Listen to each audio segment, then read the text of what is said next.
কত দফায় ভোট হবে পশ্চিমবঙ্গে? হ্যাঁ, এটা তো ঘুরছে আপনাদের মাথায়, প্রত্যেকের মাথায় ঘুরছে। আর আগামীকাল তার দিক নির্ণয় আমরা পাবো। জাতীয় নির্বাচন কমিশন আগামীকাল তারা ঘোষণা করতে চলেছেন লোকসভা ভোটের দিনক্ষণ, যার জন্য প্রত্যেকেই অধীর আগ্রহে অপেক্ষা করছেন।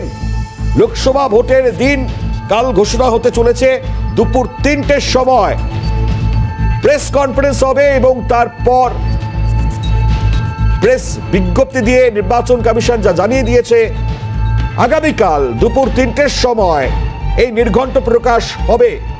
এবং আপনারা জানেন 2019 লোকসভা নির্বাচনের সময় মোটামুটিভাবে আমরা দেখেছিলাম যে 10 তারিখের কাছাকাছি সেটা কিন্তু নির্ঘণ্ট প্রকাশ হয়েছিল এবং পরবর্তী সময় এপ্রিলের একেবারে কার্যত সেই সময় থেকে ভোট কিন্তু শুরু হয়ে গিয়েছিল 11 তারিখের কাছাকাছি সময় থেকে।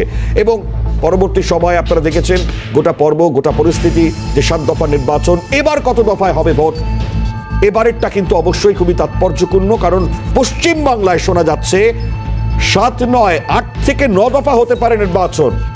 যারা মনে করছেন এ বাংলার গোটা পরিস্থিতি, তাতে যা ছবি উঠে এসছে এই গোটা পশ্চিমবঙ্গের ক্ষেত্রে, তাতে সব থেকে কঠোর নিরাপত্তায় পশ্চিমবাংলায় থাকতে চলেছে এবারে নির্বাচনে। যারা রাজনৈতিক বিশ্লেষকরা রয়েছেন তারা কে কি মনে করছেন, অবশ্যই এটা খুবই গুরুত্বপূর্ণ। তাদের ভাবধারাটা কি এটা শোনাই আপনাদেরকে, শুনুন। শুধু ভোটের দিনক্ষণের দিন শুধু কাউন্টারে গিয়ে বুথে গিয়ে ভোট দেওয়া নয়, তার আগে ম্যানেজমেন্ট থেকে শুরু করে যাবতীয় প্রসেস, যেটা একটা দীর্ঘমেয়াদী পরিকল্পনার অংশ, সেটা কিন্তু অনেকটা এই মুহূর্তে আমরা পিছিয়ে। ফলে কালকে নির্ঘণ্ট প্রকাশ করতে হবে বা এই সপ্তাহে করতে হবে, এটা আমরা জানতাম। এবার প্রশ্নটা হচ্ছে নির্বাচনের কত দফায় কি। ভারতবর্ষে বিশেষ করে পশ্চিমবঙ্গের মতন রাজ্য দু একটা, যারা এদের সাথে সাযুজ্য রেখে নির্বাচনের প্রক্রিয়ার যাবতীয় খুঁটিনাটি সুরক্ষার দৃষ্টিকোণ থেকে দফাটা কিন্তু একটা ভাইটাল পার্ট। ইতিমধ্যে পশ্চিমবঙ্গে কংগ্রেসরা পার্টি সবাই আমরা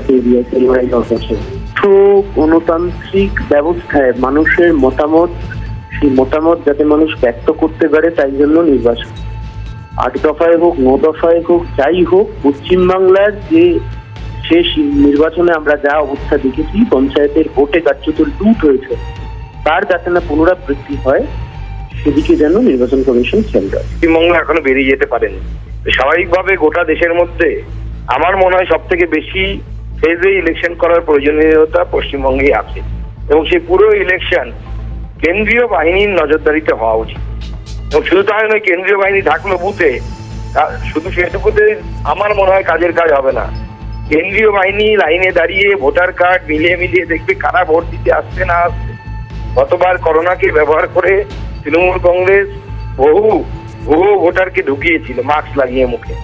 এটাও কেন্দ্রীয় বাহিনীর দেখা উচিত বলে আমার মনে হয় এবং কেন্দ্রীয় বাহিনীর উপস্থিতিতে এই ভোট হওয়া উচিত। কারণ ফ্রি অ্যান্ড ফেয়ার ইলেকশন করানো কেন্দ্রীয় নির্বাচন কমিশন তার দায়িত্ব কর্তব্যের মধ্যে পড়ে এবং সেই কর্তব্য নির্বাচন কমিশনের পালন করা উচিত। এবং আগামীকাল যদি হয় অসুবিধা নেই, বিজেপি তৈরি আছে লড়াইয়ের জন্য, লড়াই হবে। তৃণমূলকে এবার আমরা রাজনৈতিক বিশ্লেষক সহ যারা প্রার্থীরা রয়েছেন তারা কিভাবে দেখছেন, কারণ যা আপাততভাবে খবর সামনে এসছে, দেখুন দফা তো অবশ্যই ইম্পর্টেন্ট, কারণ এখনই 150 কোম্পানি বাহিনী রয়েছে। জানা যাচ্ছে বা শোনা যাচ্ছে 950 কোম্পানির কাছাকাছি বাহিনী নাকি পশ্চিমবাংলায় মজুদ থাকবে।